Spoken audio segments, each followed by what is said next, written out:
ফিরে আয় শুধু মাকে তোমায় আয় রে ফিরে আয় মালিক আমার আয় রে ফিরে আয় মালিক আমার হাত তুলে খোদার কাছে আহাজারি করে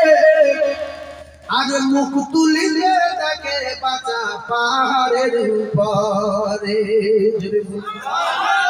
ফেরেশতারা সিনা চাক করে ছেড়ে দিয়েছে ফেরেশতারা চলে গেছে রাসূলুল্লাহ একা হেঁটে হেঁটে আসছে দুই হাত তুলে খোদার কাছে আহাজারি করে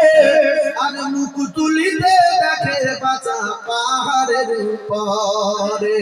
জোরে বলুন পাগল ছুটে গিয়ে জড়িয়ে বুকে ধরে বলে বাঁচা করে নিয়ে যায়